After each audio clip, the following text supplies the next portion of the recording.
Hello students, my name is Rashi Sareria and I welcome you to our YouTube channel. आज हम हमारी class 12th का जो लीगल स्टडीज का सब्जेक्ट है उसके यूनिट 2 को कवर करने वाले हैं। ये पर्टिकुलर यूनिट आपकी बात करती है ऑल्टरनेटिव डिस्प्यूट रेजोल्यूशन के बारे में। इसमें हम जो जो चीजें पढ़ेंगे उसमें आ जाएगा एडवर्सेरियल सिस्टम क्या होता है, इंक्विजिटोरियल सिस्टम क्या होता है, आपका आर्बिट्रेशन, मीडिएशन, लोक अदालत का क्या सिस्टम रहता है, किस किस टाइप के ट्राइब्यूनल्स होते हैं, Lokpal, ombudsman, conciliation, arbitration and conciliation act हो गया आपका, administrative tribunal act, legal services authorities act and your Lokpal and Lokayukta का एक्ट। बहुत सारी चीजें हैं जिनकी तरफ हम टर्न करते हैं जब हमारा जो नॉर्मल डिस्प्यूट रेजोल्यूशन मैकेनिज्म है, जो हमारा जनरली लिटिगेशन होता है, वो या तो फेल कर जाते हैं या हम लिटिगेशन में रिसोर्ट नहीं करना चाहते। बहुत सिंपल सी चीज है, अगर आप किसी कोर्ट में जा रहे हो किसी डिस्प्यूट का सोल्यूशन लेने, that means the situation has reach to a point जहां पे आपको प्रॉपर लीगल अथॉरिटीज को इन्वॉल्व करने की जरूरत पड़ रही है। लेकिन कुछ झगड़े ऐसे होते हैं जैसे आपस में फैमिली मेंबर्स के बीच के झगड़े हो गए, किसी प्रॉपर्टी से रिलेटेड कोई बंटवारा हो गया, ऐसे डिस्प्यूट्स के लिए आपके पास एक ऑल्टरनेटिव्स भी अवेलेबल है। इंडियन लॉ के अंडर ऐसी सारी चीज़ों को इंपॉर्टेंस दी जाती है। रीजन भी जो हमारा इंडियन सोसाइटी है वो हमारी कम्युनिटी टाइज को, हमारे फैमिली के टाइज को बहुत ज़्यादा प्रिजर्व रखने की बात करता है। इसलिए हमने ऑल्टरनेटिव्स दे रखे हैं कि अगर आपको कोर्ट में जाके चीज़ों की सुलह नहीं करनी है तो किस तरीके से आप कौन कौन से मैकेनिज्म्स को यूज कर सकते हैं, वो सारा आपके चैप्टर में बताया गया है। तो सबसे पहले बात करते हैं आपका एडवर्सेरियल सिस्टम क्या होता है। दो टाइप के सिस्टम्स होते हैं आपके लीगल फील्ड में। One is your adversarial, second one is your inquisitorial. Adversarial system आपका फॉलो होता है कॉमन लॉ कंट्रीज में, जहाँ पे कॉमन लॉज फॉलो होते हुए दिखते हैं, जैसे कि इंडिया होगा, यूके हो गया, यूएसए, ऑस्ट्रेलिया। यहाँ पे आपका एडवर्सेरियल सिस्टम यूज होता है। इसमें जज का रोल एक पैसिव रोल होता है। न्यूट्रल रेफरी होते हैं, वो किसी भी पर्टिकुलर पार्टी की तरफ बायस नहीं होते, ना ही वो किसी पर्टिकुलर पार्टी को जानते हैं। वो एक न्यूट्रल रोल प्ले करते हैं, दोनों पार्टीज को सुनते हैं, दोनों के आर्ग्यूमेंट सुनते हैं, फैक्ट सुनते हैं, रीजनिंग सुनते हैं एंड फिर अपना डिसीजन देते हैं।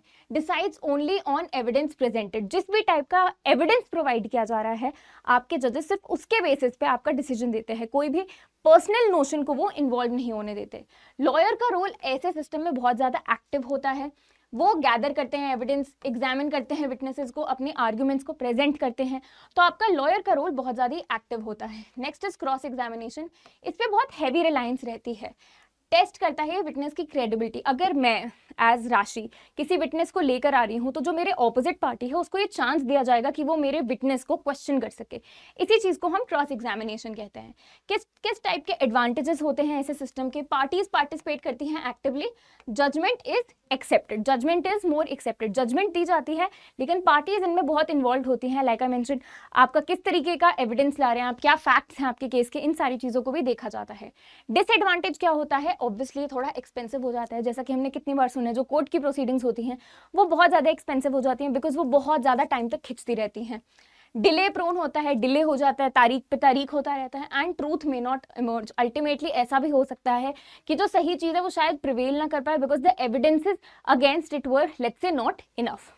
Next let's talk about inquisitorial system. Inquisitorial system कहाँ यूज होता है? वो आपकी सिविल लॉ कंट्रीज में जनरली यूज होता है, जहाँ पे आपका आ जाता है फ्रांस, जर्मनी, इटली, आपका रोमन एम्पायर हो गया, नेपोलियनिक एम्पायर हो गया। उस जगहों पे जज का रोल यहाँ पे बहुत एक्टिव होता है। वो इन्वेस्टिगेट करते हैं फैक्ट्स को, विटनेसेस को क्वेश्चन करते हैं एंड पूरा प्रोसीजर जो भी है वो आपका जज कंट्रोल करते हैं। हमारा एडवर्सेरियल सिस्टम में जज एक न्यूट्रल रेफरी होते हैं। उनका बस काम होता है एविडेंसेस को सुनो एंड जिस भी पार्टी की तरफ एविडेंसेस ज्यादा लीन कर रहे हैं उनकी साइड पर डिसीजन दो। लेकिन यहाँ पे आपके जो जजेस हैं वो बहुत ज्यादा एक्टिव रोल प्ले करते हैं। जो लॉयर का रोल है वो यहाँ पे लेस डोमिनेंट होता है। जज ड्राइव करते हैं पूरी इंक्वायरी को, जजेस के थ्रू हर चीज हो रही होती है एंड लॉयर्स का रोल इसलिए थोड़ा पैसिव हो जाता है। क्रॉस एग्जामिनेशन आपके इंक्विजिटोरियल सिस्टम में थोड़ा मिनिमल होता है। कोर्ट्स इंडिपेंडेंटली एग्जामिन करते हैं एविडेंसेस को। किस टाइप के एडवांटेजेस होते हैं? ऑब्वियसली थोड़ा फास्टर हो जाता है, equality between parties and better fact finding. लेकिन अगर डिसएडवांटेज की बात करें तो एक जुडिशियल बायस क्रिएट हो सकता है। इसमें इन्वेस्टिगेटिव इंसेंटिव पर से कोई नहीं है। बायस क्यों? क्योंकि जज अगर किसी केस में थरली इन्वॉल्व हैं, बहुत पर्सनली वो हर चीज़ को इंक्वायर कर रहे हैं, over the period of time एक स्टोरी पढ़ पढ़ के आपका किसी एक पर्टिकुलर साइड नैरेटिव ड्राइव होने लग जाता है। जब वो उस डायरेक्शन में चले लगता है तो आपको लगता है कि डिसीजन भी इस तरफ दे दो, तो एक तरीके का बायस क्रिएट होने की चांसेस ज़्यादा रहती है। India is primarily adversarial but PIL family disputes, environmental, consumer matters show inquisitorial features. ऐसे मैटर्स में हमें इंक्विजिटोरियल भी देखने को मिलता है, लेकिन इंडिया की अगर बात करें तो वो प्राइमरीली हमारा एडवर्सेरियल सिस्टम में फॉल करता है। नेक्स्ट बात करते हैं एडीआर। एडीआर होता क्या है पहले तो वो समझे। ADR refers to the methods of resolving dispute, किस तरीके से आप डिस्प्यूट्स को रिजॉल्व कर सकते हैं outside the traditional court litigation, यानी कि कोर्ट के बाहर नॉट लाइक आपके लॉ के परव्यू से बाहर, लेकिन कोर्ट के बाहर आप अपने कौन से मैकेनिज्म्स को यूज करके अपने डिस्प्यूट्स की सुलह कर सकते हैं। जो ट्रेडिशनल वे रहती है कि नहीं कोर्ट में जाके जज फैसला देंगे, उस चीज को साइड रख के आपस में किस तरीके से सुलह की जा सकती है, उधर उन सारी चीजों की बात होती है आपके एडीआर में। ये फास्टर है, चीपर है एंड नॉन एडवर्सेरियल है एंड लेस फॉर्मल, ये सारे इसके फीचर्स हो जाते हैं एक तरीके से। स्पीडी जस्टिस मिलता है इसमें, it is far more quicker than the court के ट्रायल्स। इसमें कोई लेंदी प्रोसीजरल डिले नहीं है। जैसे कोई अगर प्रोसीजर है आपका लॉ के तहत जो कहते हैं 60 डेज के बाद कोई चीज फाइल होनी है, तो you will have to stand by it, you will have to abide by it. लेकिन जो आपका एडीआर है वहां पे फ्लेक्सिबिलिटी होती है, तो स्ट्रिक्ट रिजिड प्रिंसिपल्स फॉलो नहीं होते वहां पे। कॉस्ट इफेक्टिव हो जाता है, lower legal expenses, no heavy advocate fees और कोर्ट कॉस्ट। आपका जो if you are not coming from a very wealthy background या you can not afford court की फीसेस, तो भी ADR system is very good for you, क्योंकि आपको dispute का रेजोल्यूशन तो मिलेगा लेकिन आपकी उतनी मोटी पैसा नहीं जाएगा आपके हाथ से। फ्लेक्सिबल प्रोसीजर होता है, पार्टीज चूज करती हैं venue, time, procedure and expert adjudicator. Parties के पास ऑप्शन है कि वो किस टाइम पे, कौन सी जगह, किस तरीके का प्रोसीजर फॉलो करके, कौन से इंसान को जज की तरह बिठा के अपना सोल्यूशन निकालना चाहती है। तो पार्टीज की यहाँ पे काफ़ी फ्लेक्सिबिलिटी होती है। कॉन्फिडेंशियलिटी लेकिन यहाँ भी मेंटेन होती है, जैसे कोर्ट की प्रोसीडिंग्स में हम कॉन्फिडेंशियलिटी मेंटेन करते हैं, वैसी कॉन्फिडेंशियलिटी आपके एडीआर प्रोसीजर्स में भी मेंटेन की जाती है। Sensitive commercial information stays private, इस चीज़ का कोई पब्लिक रिकॉर्ड नहीं आता है। Reduces backlog, why? Because courts के ऊपर ऑलरेडी इतने सारे केसेस का प्रेशर है, तो if people start resorting to ADR mechanisms, जो कोर्ट का प्रेशर है वो रिलेटिवली धीरे धीरे कम हो जाएगा। Eases pendency burden on already overburden courts, जो कोर्ट्स ऑलरेडी ओवरबर्डन्ड हैं उनके ऊपर ये थोड़ा सा कम हो जाएगा। Next is expert decision, technical disputes decided by domain experts not generalistic जजेस। तो जजेस क्या होते हैं, उन्होंने लॉ पढ़ा होता है, उन्होंने जुडिशरी क्लियर की होती है एंड वो जजेस बन जाते हैं। लेकिन जब आपका एडीआर की बात हो रही होती है तो आप स्पेसिफिक एक्सपर्ट को अपॉइंट कर सकते हैं एज योर जज। फॉर एग्जाम्पल कोई ऐसी चीज़ है जो बहुत टेक्नोलॉजी से रिलेटेड है एंड टेक्नोलॉजी रिलेटेड चीज़ के ऊपर कोई डिस्प्यूट चल रहा है, तो आप एक ऐसे इंसान को जज बनाकर ला सकते हैं जिसको उस टेक्नोलॉजी का आइडिया हो। लेट्स से एआई के ऊपर कोई डिस्प्यूट चल रहा है, तो आप एक ऐसे जज को ला सकते हैं जिसको एआई की रेलेवेंट इन्फॉर्मेशन पता हो, उसने सारे एआई के केसेस के साथ डील करा हो। तो इस तरीके से एक एक्सपर्ट गाइडेंस भी आपको मिल जाती है। हिस्टोरिकल रूट्स, जो कुला थी वो फैमिली डिस्प्यूट्स होते थे, श्रेणी ट्रेडिशनल गिल्ड्स होते थे, Puga commercial disputes and village panchayat जो आज तक भी प्रैक्टिस होती रहती हैं। अगर आपने किसी मूवीज में देखा होगा तो पंचायतें लगती थी वीकली बेसिस पे या मंथली बेसिस पे, जहाँ पे लोग अपने इश्यूज लेकर आते थे, चाहे वो घर के मसले हों, चाहे हस्बैंड वाइफ के बीच का कोई इशू हो, एंड जो बड़े बुजुर्ग लोग होते हैं पंचायत के वो डिसाइड करते थे कि किस तरीके से किसी चीज़ का सोल्यूशन निकाला जा सकता है ताकि जो फैमिलियल बॉन्ड्स है वो खराब ना हो। तो ऐसा नहीं है कि एडीआर का कॉन्सेप्ट इंडिया में फॉर्मलाइज बाद में हुआ है for sure, but the root of the factor is कि ये चीज़ पहले से एग्जिस्ट करती आ रही है इंडियन सोसाइटी में, इसको फॉर्मलाइज बस हमने थोड़ा बाद में करा है। अब बात करते हैं किस किस टाइप के प्रोसीजर्स होते हैं। पहला आपका जो प्रोसीजर है वो है आर्बिट्रेशन। ये गवर्न कहाँ होता है, ये आपका गवर्न होता है arbitration and conciliation act of 1996। और ये किस चीज़ के ऊपर बेस्ड है ये आपका एक्ट, इसका बेसिस कहाँ से लिया गया है, ये लिया गया है आपके अनसेटल्ड मॉडल ऑफ लॉ 1985, यहाँ से इसका बेस लिया गया है।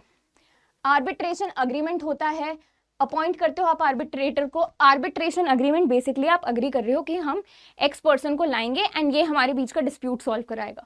फिर आप अपॉइंट करते हो कि वो एक्स पर्सन है कौन। स्टेटमेंट ऑफ क्लेम आप पुट फॉरवर्ड करते हो कि हमारे क्या क्लेम्स हैं, कहाँ पे किस तरीके के फैक्ट्स आपकी तरफ से चलते हुए आ रहे हैं वो बताओगे आप। हियरिंग होती है उन एविडेंसेस की, सुना जाता है उन एविडेंसेस को, आप कंक्लूड करवाते हो अपने आर्ग्यूमेंट्स जिस भी तरीके से होते हैं। आर्बिट्रल अवार्ड मिलता है, ये बहुत इंपॉर्टेंट चीज़ है। तो ये जजमेंट की तरह नहीं, ये एक आर्बिट्रल अवार्ड की तरह आता है। जो भी डिसीजन आता है वो एक जजमेंट नहीं, वो एक आर्बिट्रल अवार्ड होता है एंड अल्टीमेटली उसकी इन्फोर्समेंट की जाती है। इन्फोर्समेंट मीन्स उसको लागू किया जाता है। किस किस टाइप की आर्बिट्रेशन देखने को हमें मिलती है? आपकी डोमेस्टिक आर्बिट्रेशन यानी कि इंडियन पार्टीज हैं, एंड जो आपका बेंच बिठा रहे हो आप आर्बिट्रेशन का, वो इंडिया में ही सिचुएटेड है। इंटरनेशनल कमर्शियल हो गई, जैसे उनमें से कोई एक पार्टी, आर्बिट्रेशन जिन दो पार्टीज के बीच में हो रही है उनमें से एक पार्टी ऐसी है जो फॉरेनर है। Foreign arbitration awards are made outside India वहां पे इन्फोर्समेंट होगी। इंस्टीट्यूशनल, थ्रू आर्बिट्रेशन इंस्टीट्यूशन, किसी स्पेसिफिक इंस्टीट्यूट को आपने अपॉइंट करा है जो आर्बिट्रेशन के साथ डील करता है ताकि वो आपका मैटर रिजॉल्व करे।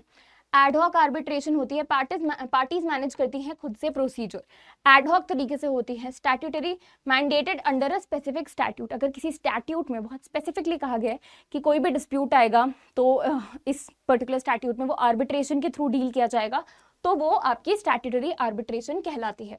अब आर्बिट्रल अवार्ड के बारे में बात करते हैं। ये एक फाइनल और बाइंडिंग डिसीजन, ये फाइनल तो होता ही है पर ये बाइंडिंग भी होता है। Binding means the parties have to adhere to it, it is not an optional. जैसे आपका जुडिशियल डिक्री की इन्फोर्समेंट होती है, उसी तरीके से आपका आर्बिट्रल अवार्ड जो है वो बाइंडिंग हो जाता है। Of arbitrator enforcement like a court degree, जैसे कोर्ट की डिग्री की इन्फोर्समेंट की जाती है उसी तरीके से आपका आर्बिट्रल अवार्ड की फुलफिलमेंट होती है। May include interim measures, interim measure means temporary measures को भी इंक्लूड कर सकता है। Does not create a legal precedent, लेकिन इसकी वजह से कोई लीगल प्रेसिडेंट नहीं क्रिएट होता। सो फॉर एग्जाम्पल आज एक्स सिचुएशन में कोई आर्बिट्रल अवार्ड पास हुआ एंड कल को वैसी ही सिमिलर सिचुएशन रेज हुई है, लेकिन जो एक्स सिचुएशन में आर्बिट्रल अवार्ड बना था या जिस तरीके का भी डिसीजन आया था वो बाइंडिंग हो नेक्स्ट जजमेंट्स पे भी, वो नेसेसरी बिल्कुल भी नहीं है। सेटिंग असाइड, ये दिया है आपका सेक्शन 34 में, आर्बिट्रल अवार्ड भी आपका सेक्शन 34 के अंदर ही डेल्ट करा गया है। किस किस टाइप्स के ग्राउंड यूज कर सकते हो आप किसी आर्बिट्रल अवार्ड को सेट असाइड यानी उसको साइड रखवाने के लिए कि ये एप्लीकेबल नहीं हो। पहला है आपका इनकैपेसिटी ऑफ पार्टीज की कैपेसिटी ही नहीं थी। सेकंड, इनवैलिड अग्रीमेंट ही वैलिड नहीं था। आर्बिट्रेटर का बायस, अगर वो किसी पर्टिकुलर साइड की तरफ लीन कर रहे हैं, लीन से भी ज्यादा उनका कोई पर्सनल रिलेशन हो गया लेट्स से, तो that is also a ground for setting aside. Violation of public policy के खिलाफ जा रहा है arbitral award. Dispute is beyond the scope, arbitration के स्कोप से ही बाहर का डिस्प्यूट है। इम्प्रॉपर अपॉइंटमेंट प्रोसीजर, जो आर्बिट्रेटर है उसको प्रॉपर प्रोसीजर फॉलो करते हुए अपॉइंट नहीं करा गया। रिमेंबर, आर्बिट्रेशन में आपकी 3 पार्टीज होती हैं, 2 पार्टीज होती हैं जो डिस्प्यूट में इन्वॉल्व होती हैं, तीसरा आपके आर्बिट्रेटर होते हैं। अब आर्बिट्रेटर ये नहीं कि एक ही होता है, पैनल ऑफ आर्बिट्रेटर्स भी हो सकते हैं, वो जनरली आपका केस टू केस डिपेंडेंट ही होता है, लेकिन इसमें 3 पार्टीज होती हैं। Next is your mediation and conciliation. Mediation is the simplest form of ADR available. इसमें एक न्यूट्रल मीडिएटर होता है जो कुछ नहीं करता सिवाय फैसिलिटेशन के। फैसिलिटेट मीन्स दोनों पार्टीज के बीच में कम्युनिकेशन का एक जरिया बनना। Discussion does not impose a decision, ये अपना डिसीजन इम्पोज नहीं करते, ये वॉलंटरी होती है, इनफॉर्मल एंड कॉन्फिडेंशियल होती है। इस चीज को ऐसे समझो जैसे आपका और आपके दोस्त का कोई डिस्प्यूट हुआ, ठीक है, किसी बारे में आपका झगड़ा हुआ है एंड आप लोगों का एक कॉमन फ्रेंड है, वो उसने कहा कि नहीं यार चलो मिल बैठ के बातें करते हैं। Now all 3 of you are sitting and जो वो आपका कॉमन फ्रेंड है वो आप दोनों के बीच में कॉन्वर्सेशन स्टार्ट करवा रहा है, फैसिलिटेट करा रहा है। ऐसी सिचुएशन को हम जनरली मीडिएशन बोलते हैं।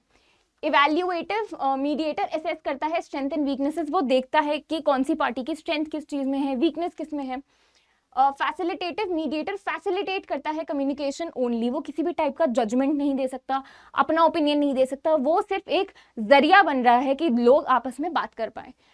ट्रांसफॉर्मेटिव एम्पावर करता है पार्टीज को, हील करता है रिलेशनशिप्स को, because the parties have control over it, there is just another person who is trying to get you both to talk, right. 2 parties को वो बात करवाने की कोशिश कर रहे हैं, तो ये पार्टीज को एम्पावर भी करते हैं। सेकेंडली जो रिलेशनशिप्स हैं वो प्रिजर्व होती हैं, वाई, बिकॉज जिन 2 पार्टीज के बीच में झगड़ा हुआ है वही आपस में बात करने की कोशिश कर रही हैं। Ultimately there is no third party, no court involved in it. Med arbitration क्या होती है? आपका आर्बिट्रेशन एंड मीडिएशन का मिक्सचर, ठीक है। Mediation followed by binding arbitration, पहले आप मिल बांट के खुद से ही डिसीजन लेके सुलह कर लो, फिर आप उसको आर्बिट्रेशन में कन्वर्ट करा के उसको बाइंडिंग करवा दो, ठीक है। क्योंकि हमने क्या पढ़ा था, हमारी जो आर्बिट्रेशन होती है उसका जो आर्बिट्रल अवार्ड होता है वो बाइंडिंग इन नेचर है। तो अगर कोई ऐसा डिस्प्यूट है जिसको आपने आपस में बात करके सुलह तो कर ली, लेकिन आप उसका जो डिसीजन है उसको बाइंडिंग कराना चाहते हो, तो आप उसको आर्बिट्रेशन तक भी लेके जा सकते हो। मीडिएशन में बाइंडिंग नहीं होता आपका डिसीजन। ऑनलाइन आर्बिट्रेशन भी होती है, टेक्नोलॉजी असिस्टेड वर्चुअल सेशंस भी हो सकते हैं आर्बिट्रेशन के। Let's say 2 people are in totally different parts of the country और totally different parts of the world, तो वो आपस में भी बैठ के सुलह कर सकते हैं यूजिंग योर टेक्नोलॉजी। अब तो कितने सारे माध्यम आ गए हैं, चाहे आपका गूगल मीट्स हो, जूम कॉल हो, आपका सिस्को वेबएक्स हो, कितनी सारी चीज़ें आ गई है जिसके थ्रू आप ये चीज़ मीडिएशन कर सकते हो। अब बात कर लेते हैं कंसीलिएशन की। कंसीलिएशन भी आपका गवर्न होता है आर्बिट्रेशन एंड कंसीलिएशन एक्ट से। कंसीलिएटर प्लेज मोर एक्टिव रोल, ये ज़्यादा एक्टिव रोल प्ले करते हैं। दे में suggest solution unlike a mediator who only facilitates, ये खुद से सोल्यूशन दे सकते हैं। जो आपका कंसीलिएशन है उसमें भी आपकी 3 पार्टीज हो गई, जो आपका कंसीलिएटर है जो आप दोनों के बीच में सुलह कराने की कोशिश कर रहा है, वो खुद से सोल्यूशंस दे सकता है कि अच्छा तुमने ऐसे करा, तुमने ऐसे करा, तो तुम दोनों ये क्यों नहीं करके देखते अब, राइट। वो सजेस्ट कर सकता है किसी टाइप का सोल्यूशन। ये जैसा कि मैंने बताया आपका आर्बिट्रेशन एंड कंसीलिएशन एक्ट 1996 से गवर्न होता है। मीडिएशन एंड कंसीलिएशन का डिफरेंस समझ लेते हैं। न्यूट्रल रोल होता है फैसिलिटेटर का मीडिएशन में। कंसीलिएशन में थोड़ा इंटरवेंशनिस्ट होता है, इन द सेंस वो इंटरफेयर कर सकते हैं आप दोनों की बातों के बीच में, या किसी सोल्यूशन को देने के लिए they can easily interfere. Suggestions, generally mediation में जो मीडिएटर है वो सजेशंस नहीं दे सकता, लेकिन जो हमारी कंसीलिएशन है उसमें वो सजेशंस दे सकते हैं। हमने बात करी ना, वो सोल्यूशंस बता सकते हैं आपको कि अगर ये दोनों की प्रॉब्लम है, ये आप दोनों की पार्टीज हैं, ये दोनों आप दोनों की साइड है, तो आप इस चीज़ को ऐसे इंप्लीमेंट करके देखो। नेचर क्या रहता है, जो मीडिएशन है वो आपका पार्टी ड्रिवन होता है, एंड जो कंसीलिएशन है वो कंसीलिएटर गाइडेड होता है। ये है आपका मीडिएशन, ये है आपका कंसीलिएशन। अब इसी से रिलेटेड एक केस है Afcons infrastructure versus Cherian Varkey construction company. Supreme Court ने क्लैरिफाई करा कि मैट्रिमोनियल, कमर्शियल, कंज्यूमर या neighbourhood related disputes are suitable for this. Criminal offences हो गए, election disputes, they are not suitable for mediation. जो बहुत ग्रेव नेचर की चीज़ें हैं आप उनको मीडिएशन की तरफ रेफर नहीं कर सकते। उसके अलावा आपका जो सीपीसी है यानी कि सिविल प्रोसीजर कोड, उसमें court referred mediation, arbitration and conciliation की भी बात की गई है। आर्बिट्रेशन एंड कंसीलिएशन एक्ट से जो गवर्न होता है, तो आपका सीपीसी का section 89 also becomes important. Alright, अब हम बात करते हैं कि लोक अदालत क्या होती है। पीपल्स कोर्ट, लोक मीन्स पीपल, जैसे कि हमारा लोकसभा होता है, हाउस ऑफ पीपल कहते हैं हम उसे, जो हमारा लोअर हाउस ऑफ पार्लियामेंट है उसको हम हाउस ऑफ पीपल कहते हैं। लोक वर्ड से आता है पीपल, तो इसलिए लोकसभा यानी पीपल की सभा। सिमिलर तरीके से Lok Adalat, adalat is your court, that is people's court. अगर आप उसका लिटरल ट्रांसलेशन करें तो वो बैठेगा पीपल्स कोर्ट। लीगल बेसिस है इसका लीगल सर्विसेज अथॉरिटीज एक्ट 1987। यहां से आपका कॉन्सेप्ट आता है लोक अदालत का। कॉन्स्टिट्यूशनल रूट अगर इसकी देखें तो है ये आर्टिकल 39A। 39A आपके लिए इस रेफरेंस में याद रखना इंपॉर्टेंट हो जाता है कि कॉन्स्टिट्यूशन में कहाँ से आता है 39A, एंड अदरवाइज आपका कौन से एक्ट के अंडर आता है, तो है वो लीगल सर्विसेज अथॉरिटीज एक्ट। अब होता क्या है लोक अदालत में, कोई कोर्ट फीस नहीं होती, बिल्कुल जीरो कॉस्ट की होती है ये। Filing and settlement is completely free, refund कर दिया जाता है अगर it has been referred from the court. Informal procedure होता है, कोई रिजिड रूल्स नहीं होते एविडेंस के या सीपीसी के, पार्टीज डायरेक्टली बात कर सकती हैं, स्पीडेड डिस्पोजल हो जाता है उससे, आपस में फटफट बात करके चीज़ें सुलह हो जाती हैं। इसमें कोर्ट्स का कोई रूल फॉलो नहीं होता। कोई भी रूल का मतलब ये नहीं है कोई भी arbitrary, random, unreasonable ground use होने लग जाए, नहीं। नेचुरल जस्टिस के प्रिंसिपल हर जगह प्रिवेल करते हैं। क्या बात करते हैं नेचुरल जस्टिस के प्रिंसिपल कि hear both the parties, that is your audi alteram partem and your rule against bias. Bias नहीं होना चाहिए अगर आप किसी चीज़ में जज हो। बाइंडिंग अवार्ड होता है लोक अदालत का। Settlement has a force of a decree. हमने ये बाकी चीज़ों में भी पढ़ा कि जैसे कोर्ट की डिक्री को इन्फोर्स किया जाता है, वैसे ही आपके लोक अदालत के अवार्ड को भी इन्फोर्स किया जा सकता है। Deemed to be a decree of a civil court, ये माना जाता है कि किसी सिविल कोर्ट की वो डिक्री है। नो अपील लाइज, लेकिन इसके अगेंस्ट कोई अपील लाई नहीं करती, यानी कि आप किसी हायर कोर्ट को इसके अगेंस्ट अप्रोच नहीं कर सकते। फिर आपका pre litigation, can resolve disputes before filing in court, that is litigation को प्रिवेंट कर लेती है अगर लिटिगेशन से पहले ही, यानी कोर्ट के प्रॉपर प्रोसीडिंग स्टार्ट होने से पहले ही कोई चीज़ सोल्यूशन में आ जाए तो वो आपका लिटिगेशन बचा देती है। कॉम्प्रोमाइज बेस्ड होती है। Settlement only if parties agree, अगर दोनों पार्टीज अग्री कर रही हैं तो ही सेटलमेंट हो पाती है। No adversarial contest, spirit of compromise, ये म्यूचुअल कॉम्प्रोमाइज पे बेस्ड करती है कि अगर चलो ठीक है मैं 50% पीछे जाने को तैयार हूं तो तुम्हें भी 50% तो जाना पड़ेगा, मैं अगर 20% जाने को तैयार हूं तो तुम्हें भी कम से कम 30% तो जाना चाहिए, इस तरीके से। तो एक म्यूचुअल कॉम्प्रोमाइज की बात होती है। लीगल एड से इसको लिंक किया जाता है, ऑर्गेनाइज करता है, क्योंकि ये नालसा, नालसा क्या है, your National Legal Services Authority and your SALSA, SL, not salsa खाने वाला, एसएल ऐसे बोलते हैं उसे generally, that is your state की legal services authorities under your article 39A। Jurisdictions किस चीज़ों के ऊपर सेटल की जा सकती है, जैसे कि आपका मोटर एक्सीडेंट कोई क्लेम हो गया, उसको आप लोग अदालत में लेके जा सकते हो। मैट्रिमोनियल डिस्प्यूट हो गए जिसमें डिवोर्स की बात नहीं हो रही है, अगर कोई डिफरेंट टाइप का मैट्रिमोनियल डिस्प्यूट है तो वो। लेबर डिस्प्यूट्स हो गए, इलेक्ट्रिसिटी और बैंक रिकवरी के डिस्प्यूट्स हो गए, लैंड एक्विजिशन के हो गए, या फिर प्री लिटिगेशन डिस्प्यूट्स कोई हो गए, तो उनको भी आप लोक अदालत में लेके जा सकते हो। ऑलराइट, नेक्स्ट अब हम बात करते हैं एडमिनिस्ट्रेटिव ट्राइब्यूनल्स किस किस टाइप के देखने को मिलते हैं। इसका कॉन्स्टिट्यूशनल बेसिस है हमारा 323A article service dispute and article 323B जो अदर डिस्प्यूट्स के बारे में बात करती है। ये इंसर्ट कहाँ से हुए हैं, ये आपके 42nd अमेंडमेंट से इंसर्ट किए गए हैं। पर्पस एंड मैटर्स, किस किस टाइप के मैटर्स एंड पर्पसेस होते हैं इन पर्टिकुलर ट्राइब्यूनल्स के। पर्पस है to adjudicate special disputes efficiently outside ordinary courts, ordinary courts के बाहर डिस्प्यूट को एफिशिएंटली एंड इफेक्टिवली सॉल्व किया जाए। Governed bye administrative tribunal act 1985, इस एक्ट के द्वारा ये गवर्न होते हैं। किस किस टाइप के मैटर्स कवर होते हैं इसमें, आपका सर्विस मैटर हो गया, टैक्स रिलेटेड डिस्प्यूट हो गया, labour dispute, land reforms, election dispute, essential commodities के ऊपर कोई डिस्प्यूट हो गया, तो ये सारी चीजें आपके एडमिनिस्ट्रेटिव ट्राइब्यूनल्स में गवर्न हो सकती हैं। फिर आता है आपका सेंट्रल एडमिनिस्ट्रेटिव ट्राइब्यूनल, जिसे हम कहते हैं कैट ट्राइब्यूनल कहते हैं हम इसे।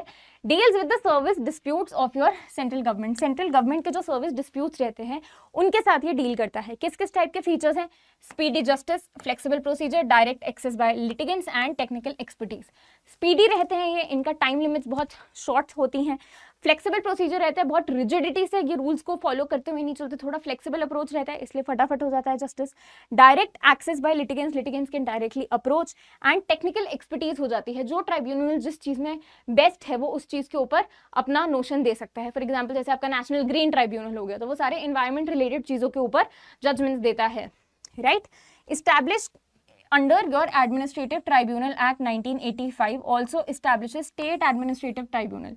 ये आपके नेशनल लेवल पे तो सेटअप करता ही करता है, उसके अलावा स्टेट लेवल पे भी आपके ट्राइब्यूनल्स एस्टैब्लिश किए जा सकते हैं। इस पर्टिकुलर मैटर में आपका जो एक लैंडमार्क जजमेंट है वो है L Chandra Kumar versus Union of India का। यहाँ पे सुप्रीम कोर्ट ने बोला था कि tribunals can not replace high courts, tribunals are not an alternative for high courts. High court में ना जाने के लिए आप ट्राइब्यूनल जा रहे हो, that is not acceptable. For tribunal decision are subject to judicial review, आप उनके ऊपर जुडिशियल रिव्यू कर सकते हो। हमने जुडिशियल रिव्यू के बारे में हमारे फर्स्ट क्लास के लेक्चर में पढ़ा था। By high courts under 226 and 227 article जो होते हैं, इनके द्वारा हाई कोर्ट्स जुडिशियल रिव्यू कर सकते हैं आपके ट्राइब्यूनल के डिसीजंस पे। ट्राइब्यूनल सप्लीमेंट करते हैं, नॉट सप्लाइंट द जुडिशियल सिस्टम। वो एक एडिशनल फैसिलिटी है जो दी गई है, लेकिन वो क्या रिप्लेस कर रही है किसी चीज को, the answer would be no. Alright, अब हम बात करते हैं लोकपाल, लोकायुक्त एंड ओम्बड्समैन की। तो सबसे पहले तो ओम्बड्समैन देख लेते हैं क्या होता है। Ombudsman is an independent authority जो इन्वेस्टिगेट करती है grievances against public bodies. Generally आपकी जो पब्लिक बॉडीज होती हैं उनके अगेंस्ट आपकी कोई कंप्लेंट्स होती हैं, कोई ग्रीवियंसेस होती हैं, कोई प्रॉब्लम्स होती हैं, तो उनके साथ जो बॉडी डील करती है उसे हम ओम्बड्समैन कहते हैं। रेकमेंड करता है सोल्यूशन, इंश्योर करता है अकाउंटेबिलिटी एंड प्रिवेंट करता है any sort of maladministration. गलत टाइप की एडमिनिस्ट्रेशन नहीं होनी चाहिए किसी भी पब्लिक बॉडी द्वारा। इस चीज को कंट्रोल में रखने के लिए हमने ओम्बड्समैन का कॉन्सेप्ट ले रखा है। CVC that is your vigilance supervision भी करते हैं, एंटी करप्शन मॉनिटरिंग है, ठीक है। ये आया कहाँ से था, ये आपका संथानम कमेटी की रिकमेंडेशन पे आया था। बहुत इंपॉर्टेंट कॉन्सेप्ट है ओम्बड्समैन का फॉर यू टू अंडरस्टैंड। अगर बिल्कुल फर्स्ट कंट्री की बात कर ली जाए जहां पे ओम्बड्समैन आया था, तो वो थी आपकी Sweden,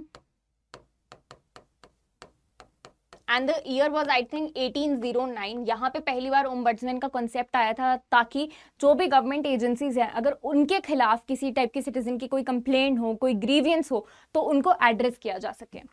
next let's move on to our Lokpal. Lokpal is your central level, and उसी का स्टेट लेवल आपको जो मिलता है वो होता है Lokayukta, right. Lokpal and Lokayukta act है आपका 2013 का, ये also applies on prevention of corruption act. Objective है to prevent corruption, investigate public servants and ensure transparency.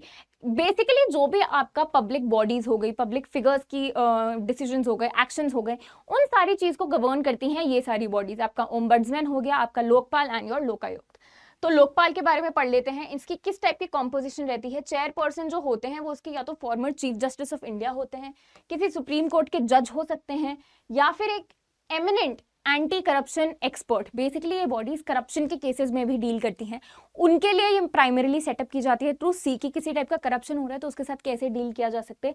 तो अगर कोई ऐसा एक्सपर्ट है जो पूरा एंटी करप्शन के ऊपर बात कर रखा है या उसके बारे में उनकी डीप नॉलेज है, तो ऐसे इंसान को भी चेयरपर्सन की तरह रखा जा सकता है। मैक्सिमम 8 मेंबर्स होते हैं and 50% of those should be your judicial members, वो आपके जुडिशियल मेंबर्स होने चाहिए। जुरिसडिक्शन में क्या क्या आता है, आपके प्राइम मिनिस्टर आ जाएंगे विद सर्टेन एक्सेप्शंस। ऐसा नहीं आप प्राइम मिनिस्टर के अगेंस्ट हर टाइप के केस को लेके जा सकते हो, नहीं, सर्टेन एक्सेप्शंस होते हैं। आपके मिनिस्टर्स हो गए, मेंबर्स ऑफ पार्लियामेंट हो गए, पब्लिक सर्वेंट्स हो गए, या किसी टाइप के गवर्नमेंट ऑफिशियल्स हो गए, तो उनके ऊपर ये अपना ओवरव्यू, ओवरवॉच रख सकते हैं। पीएम के एक्सेप्शंस क्या है, कैन नॉट इन्वेस्टिगेट, इन चीजों के ऊपर हमारा लोकपाल पीएम के डिसीजंस के ऊपर इन्वेस्टिगेट नहीं कर सकता। कौन से डिसीजंस हो गए वो, अगर वो नेशनल सिक्योरिटी से रिलेट करते हैं, आपके इंटरनेशनल रिलेशन से रिलेट करते हैं, आपकी एटॉमिक एनर्जी से रिलेट करते हैं, पब्लिक ऑर्डर से, या फिर स्पेस रिलेटेड अगर कोई इश्यूज हैं तो उनके साथ डील करते हैं। पावर्स किस टाइप की होती है उनकी, इंक्वायरी कर सकते हैं, वो इन्वेस्टिगेशन कर सकते हैं, प्रोसिक्यूशन विंग होता है उनका, एंड रेकमेंड करते हैं स्पेशल कोर्ट्स। तो जो भी करप्शन रिलेटेड चीजें हैं उनमें आपके लोकपाल इंपॉर्टेंट हो जाते हैं। अब लोकायुक्त को समझ लेते हैं। स्टेट लेवल पे ये एंटी करप्शन ओम्बड्समैन होते हैं, इन्वेस्टिगेट करते हैं कंप्लेंट्स अगेंस्ट स्टेट के public servants and other officials. जैसा आपका लोकायुक्त लोकपाल काम करता है सेंट्रल लेवल पे, उसी तरीके से आपका लोकायुक्त काम करता है आपके स्टेट लेवल पे। दोनों का डिफरेंस क्या है, एक है लोकपाल, दूसरा है Lokayukta. Lokayukta is at your state level, Lokpal is your central level. Lokpal में क्या क्या चीजें गवर्न होती हैं, आपके PM, ministers and your MPs primarily. State level पे जो लोकायुक्त है उसमें गवर्न होते हैं सीएम एंड स्टेट मिनिस्टर्स। इसका एक्ट है आपका लोकपाल एक्ट 2013, लेकिन लोकायुक्त के स्पेसिफिक स्टेट से जो एक्ट रिलेट करते हैं वो आ जाते हैं।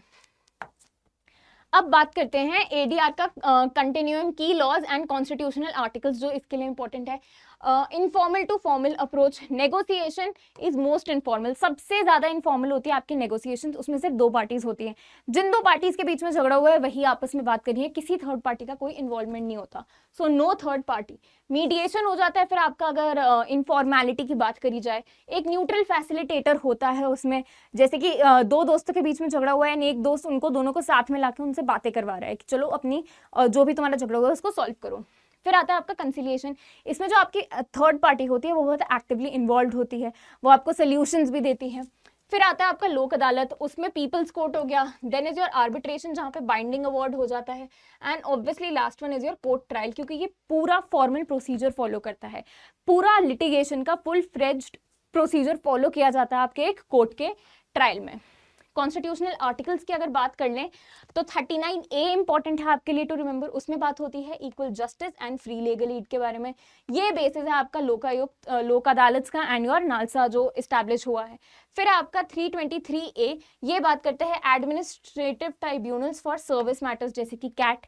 एंड 323B जो अदर डिस्प्यूट्स में आपके ट्राइब्यूनल्स एस्टैब्लिश करने की बात करते हैं, जैसे कि टैक्स डिस्प्यूट्स हो गए, लेबर डिस्प्यूट्स हो गए, लैंड डिस्प्यूट्स हो गए, इन सारी चीज़ों के ऊपर। लेजिस्लेशंस कौन कौन सी इंपॉर्टेंट है, first and foremost is your arbitration and conciliation act 1996 का। ये गवर्न करता है आर्बिट्रेशन, कंसिलिएशन एंड किस तरीके से इन्फोर्समेंट होती है। हमारा आर्बिट्रल अवार्ड हो गया, आर्बिट्रेटर को कैसे अपॉइंट किया जाता है, कंसिलिएटर को कैसे अपॉइंट करा जाता है, ये सारी चीज़ें आपके एक्ट में पता चलेंगी आपको। फिर is your administrative tribunal act 1985 का, इस्टेब्लिश करता है ये कैट एंड स्टेट लेवल पे ट्राइब्यूनल्स।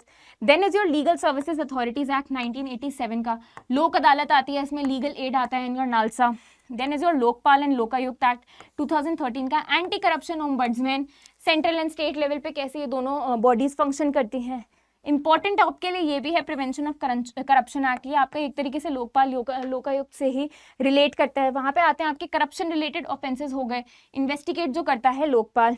एंड लास्टली जो आपका आता है that is your code of civil procedure, जिसके बारे में हमने बात करी थी। हमारा जो आर्टिकल 89 होता है सीपीसी का, वो भी डील करता है आपके ऐसी चीजों के साथ।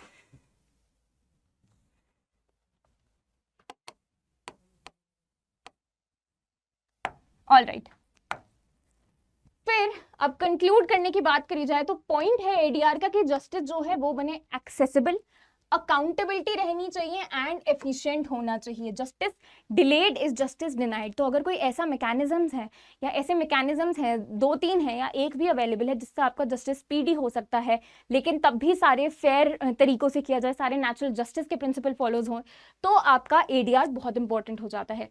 एडवेसेरियल एंड इंक्विजिटोरियल सिस्टम के बारे में हमने बात करी। इंडिया प्राइमरीली एडवेसेरियल होता है, लेकिन उसमें भी कई जगहों पे हमें इंक्विजिटोरियल सिस्टम देखने को मिलता है।